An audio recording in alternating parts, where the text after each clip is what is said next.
குடும்பஸ்தானம், வார்த்தை ஸ்தானமும் அதுதான். அப்போ வார்த்தையில கொஞ்சம் கவனமா இருங்க. யாருக்கிட்டையும் வார்த்தையை கோபமா விடாதீங்க. குடும்பத்தினரை முடிந்தவரை அனுசரிச்சு கொண்டு போங்க. 2ஆம் இடம் குடும்பஸ்தானம், கேது அங்க இருக்காரு.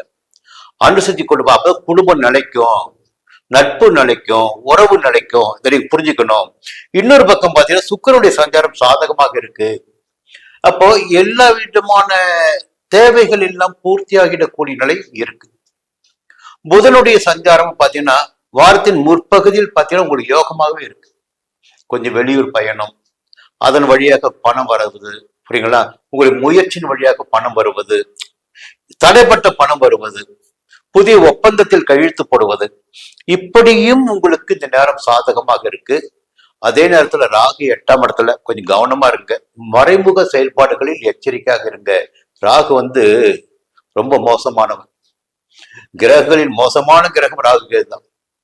8ஆம் இடத்துல ராகு இருக்கும்போது கொஞ்சம் நிறைய மாற்றங்களை உண்டாக்குவார். அவ பெயரையும் ஏற்படுத்துவார். மறைமுக செயல்பாடுகளால் உங்களுக்கு சங்கடங்கள் நெருவதற்கும் வாய்ப்புகள் உண்டாகும். அப்படிதான் நிறைய பேர் பார்த்துட்டு இருக்கு. இந்த நேரத்துல பெரிய பெரிய ஆள்லாம் பார்த்துட்டு இருக்கு. எங்கேயோ ஒரு சிக்கல்ல என்னதான் செல்வாக்கு இருந்தாலும் அந்த 8ஆம் இடத்து வேலையை அந்த 8ஆம் இடத்து ராகு செஞ்சுதான் இருக்காரு. அப்ப நீங்களும் கொஞ்சம் எச்சரிக்கையா இருங்க. ஒரு கோடு போட்டிருக்க. அடுத்த வாரம் சந்திக்க. சிம்ம ராசி நண்பர்களே, எல்லா நேரத்திலும் எல்லா இடத்திலுமே தலை வணங்காத ஒரு ராசி சிம்ம ராசி. அப்போ நீங்க என்ன நினைக்கிறீங்களோ அதை தான் செய்துட்டு இருப்பீங்க. யாரை பத்தியும் கவலைப்பட மாட்டீங்க. உங்களுடைய தன்மானத்திற்கு ஒரு இழுக்கு வருகிறது என்றால் அந்த இடத்துல நீங்க இருக்கவே மாட்டீங்க.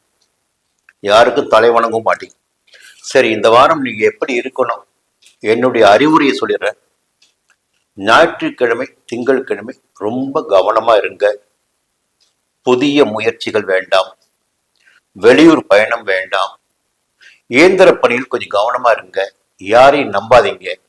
யாரோடும் வாக்குவாதங்களில் ஈடுபட வேண்டாம். அது உறவாக இருந்தாலும் சரி, நண்பராக இருந்தாலும் சரி, எவராக இருந்தாலும் வாக்குவாதங்களில் ஈடுபட வேண்டாம்.